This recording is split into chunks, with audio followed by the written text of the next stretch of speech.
이제부터는 이제 검찰 이야기 한번 가볼게요. 김봉현 씨가요 어제 MBC한테 5장짜리 입장문 보냅니다. 그 입장문 내용에 가장 핵심 코어는 뭐였냐면은 이번 라임 사건에 관련해서 여당 정치인은 한 명도 연루가 안 됐다. 검찰이 다 짜맞췄다라고 하는 이야기예요.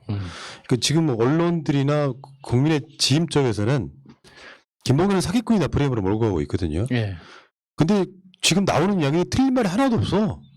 그러니까 거의 진실일 가능성이 없죠. 김봉현 씨가 그러니까 감옥에 가기 전에 그 체포되기 전에 이제 활동했던 이야기들을 쭉 들어보면 사기꾼 같은 어떤 행동 패턴을 보이는 건 분명히 있어요. 그래서 이 결과적으로도 금융사기의 어떤 그 핵심으로 지금 주목되고 있기 때문에 사기꾼이라고 그냥 한마디로 평가절하하는 것도 이게 과도한 표현은 아니라고 봅니다. 하지만 사기꾼이라고 해서 다 거짓말만 하는 건 아니거든요. 필요한 순간에 나의 이익을 위해서 사실을 말해야 되는 순간이 있단 말이에요.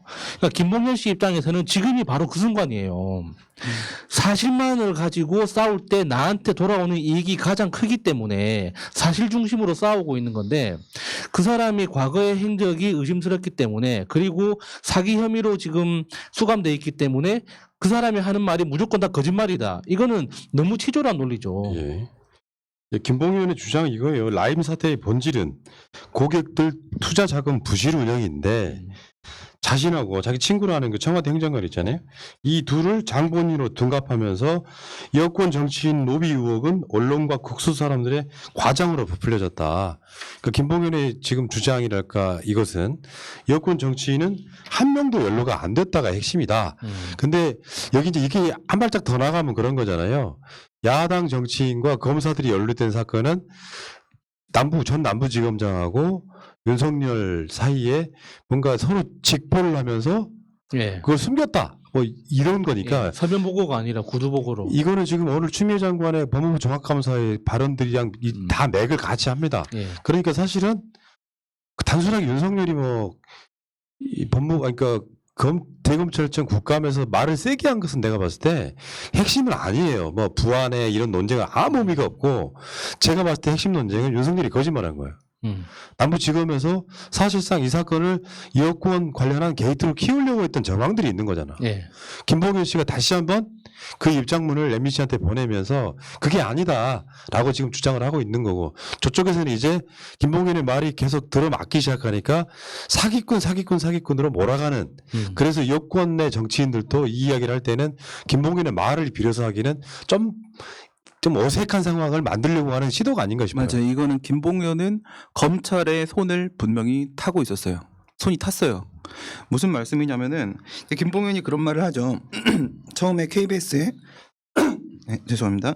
두 번째 JTBC, 세 번째 MBC에 이제 입장문을 보냈는데 이 MBC에 세 번째 보낸 데 보면 여권 인사가 단 한 명도 연루된 사람이 없다라는 내용과 함께 5개월간 도주를 검찰이 도와줬다라고 되어 있습니다. 그리고 오늘 나온 뉴스 보시게 되면 압수수색도 사실 검찰에서 사전에 통지를 해줘서 이미 알고 있었고 피할 수 있었다 이런 내용이 있는데요.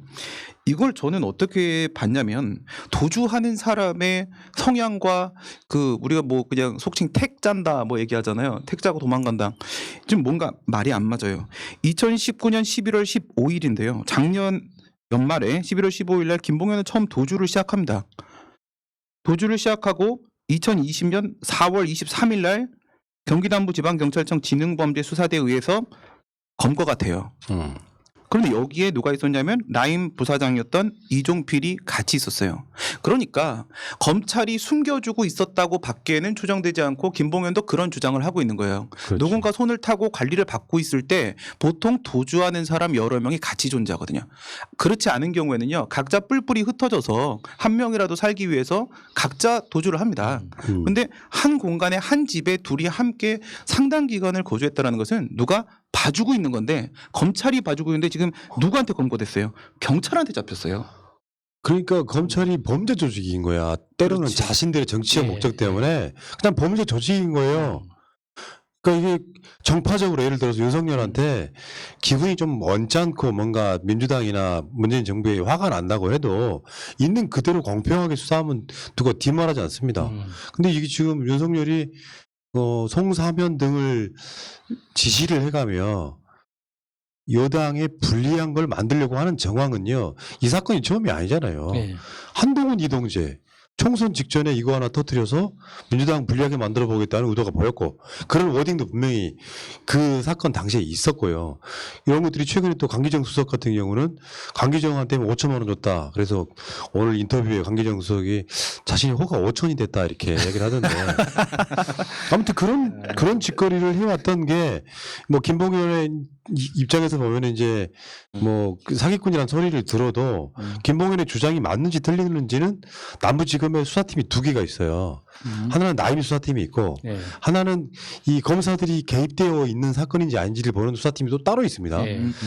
여기서 지금 조사가 나오는 것들이 그 흐름이 오늘 추미애 장관의 이 법무부 종합감사에서 대개 그 흐름이 나옵니다. 사실 확인됐다라고 하는 부분들이 예. 김봉현의 주장들이 대개 정도 다 맞고 있고 김봉현이 했던 주장들이 가짜라고 하는 어떤 팩트는 거의 나온 게 없어요. 그럼 믿을 수밖에 더 있겠습니까? 그리고 그 야당이 지금 말장난을 하고 있는 게 있는데 추미애 장관이 금융범죄 합동수사부 뭐 그 남부지검에 있는 그 팀을 해체시켰잖아요. 옛날에 있던 거. 예, 그 해체시키니까 지금 야당이 왜, 그러니까 당신들의 어떤 권력 게이트를 감추기 위해서 해체시켰나 이런 식으로 이제 말장난을 하고 있는데 대한민국에 금융범죄가 없었기 때문에 그동안 금융범죄가 드러나지 않았던 걸까요? 절대 아니거든요. 우리나라 대한민국 사람들이 얼마나 똑똑합니까? 이렇게 인구 비율로 봤을 때 사기꾼 비율이 가장 많은 나라라고 유명하기도 합니다. 그만큼 이 금융범죄 가능성이 굉장히 많은 곳에서 그리고 금융감독원의 감독이 굉장히 허술한 이 시스템 안에서 왜 금융범죄 피해자가 많이 드러나지 않을까? 그거는 그 합동수사부 금융범죄 수사를 책임져야 하는 부서에서 일을 안 했기 때문이거든요. 그러니까 그 왜 일을 안 하는 구조 자체가 기소독점권, 기소편의주의 이것 때문에 검사들이 친구 검사, 선배 검사, 후배 검사가 나가서 이런저런 일을 꾸미고 있으면 눈 감아 주는 거예요. 그런 일들이 계속 반복되기 때문에 금융범죄 합동수사팀이라는 게 존재함에도 불구하고 라임 옵티머스 이전에 우리가 유명한 그 금융범죄 사건이 뭐가 있었습니까? 그런데 그 이전에 라임과 옵티머스 이전에는 금융범죄가 없었느냐? 남부지검 앞에 가보십시오. 지금도 거기에 증거 투쟁하는 피해자들 얼마나 많은데요. 그 사람들은 다 뭡니까 그러면은 다 귀신한테 피해받은 거예요? 아니잖아요. 그러니까 금융범죄를 조사해야 되는 책임이 있는 부서가 금융범죄를 꾸미는데 핵심적인 본부 역할을 하고 있었기 때문에 추미애 장관이 더 이상 이런 무의미한 것들은 있어서는 안 된다 해서 해체시킨 거거든요. 근데 그 이름만 따와가지고 금융범죄를 책임져야 되는 부서를 없애는 것 자체가 정치적 고려가 있는 거 아니냐라고 말장난을 하는 거 진짜 너무 가증스럽습니다, 진짜. 네. 그러니까 이게 전통적인 생각들이 바뀌어야 된다고 생각합니다.